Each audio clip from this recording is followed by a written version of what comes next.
আজকে রান্না করেছিলাম লইট্টা শুটকি। আজকের আমার একদমই কিছু খেতে ইচ্ছা করছিল না, তাই আমি সিম্পলি আজকে একটা লইট্টা শুটকি রান্না করেছিলাম। আমি লইট্টা শুটকি রান্না করার জন্য এখানে কিছু লইট্টা শুটকি ধুয়ে পরিষ্কার করে নিয়েছি, আর নিয়ে নিয়েছি রসুন কুচি আর গোটা রসুন, একটা বড় সাইজের টমেটো কুচি করে নিয়েছি, আর নিয়ে নিয়েছি বড় সাইজের একটি পেঁয়াজ কুচি করে, আর নিয়েছি কাঁচামরিচ কুচি করে। আসলে আমরা চট্টগ্রামের মানুষরা প্রচুর পরিমাণ শুটকি খেতে ভালোবাসি। শুটকিটা আমাদের অনেক অনেক পছন্দের খাবার হয়ে থাকে। আমি একটি প্যান গরম করে পর্যাপ্ত পরিমাণ তেল দিয়ে দিয়েছি। তেলটি একটু গরম হয়ে এলে দিয়ে দিচ্ছি রসুন কুচি। এখন দিয়ে দিচ্ছি পেঁয়াজ কুচিগুলো। রসুন আর পেঁয়াজ কুচি দুইটাই আমি ভালো করে ভেজে নিব।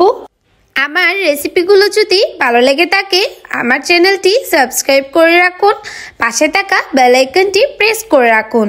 আমি কোনো নতুন ভিডিও দিলে পৌঁছে যাবে আপনাদের কাছে। লাইক কমেন্ট শেয়ার করতে একদমই ভুলবেন না। এই তো আমার পেঁয়াজ আর রসুন কুচিগুলো ভাজা হয়ে গিয়েছে। এখন আমি লইট্টা শুটকিগুলো দিয়ে দিব। পেঁয়াজ আর রসুন কুচির সাথে লইট্টা শুটকিগুলো আমি একটু নেড়ে চেড়ে ভেজে নিব।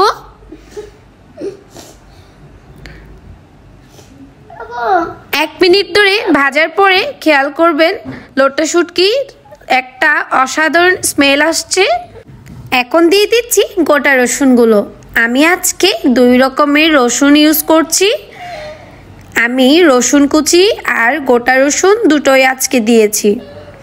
এখন আমি গুঁড়া মশলাগুলো এড করে দিচ্ছি। আমি 1 চামচ দিয়ে দিয়েছি লবণ, আর আধা চামচ দিয়েছি হলুদ গুঁড়া, 2 চামচ দিয়েছি মরিচের গুঁড়া। আমি এবার একটু একটু পানি দিয়ে ভালো করে মশলাগুলোকে কষিয়ে নিব। আমার মতো আপনাদেরও কাদের কাদের লইট্টা শুটকি পছন্দ অবশ্যই কমেন্ট বক্সে জানাবেন। আর আমার রেসিপিগুলো আপনাদের কেমন লাগে সেটা কিন্তু কমেন্ট বক্সে জানাতে একদমই ভুলবেন না। আমি এখানে গরম মশলার গুঁড়া দিয়ে দিচ্ছি আধা চামচ থেকে একটু কম, আর দিয়ে দিচ্ছি টমেটো কুচিগুলা। আবারও আমি আরও 1 মিনিট ধরে ভালো করে নেড়ে চেড়ে কষিয়ে নিব। আমি কিন্তু আজকে লইট্টা শুটকিটাতে পানি বেশি ইউজ করব না। আজকে লইট্টা শুটকিটা কিন্তু আমি ভাজা ভাজা করে রান্না করব। আপনারা হয়তো দেখেই বুঝতে পারছেন। আমি এখন একটু করে পানি দিয়ে দিয়েছি, আমি কিন্তু আর পানি দিব না।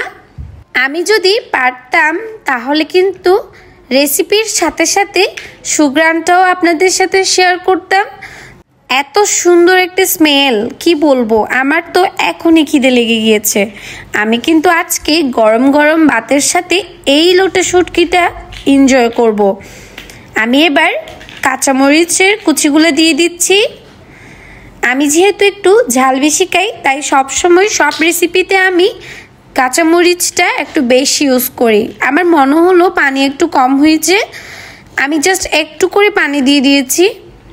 এবার আমি ঢাকনা দিয়ে ঢেকে 1 মিনিট মতো রান্না করে নেব। আমি কিন্তু চুলার জালটা মিডিয়াম টু লোতে রেখেছিলাম। এই তো রেডি হয়ে গিয়েছে আমার আজকের ঝাল ঝাল লইট্টা শুটকি ভাজা। Thanks for watching. আল্লাহ হাফেজ।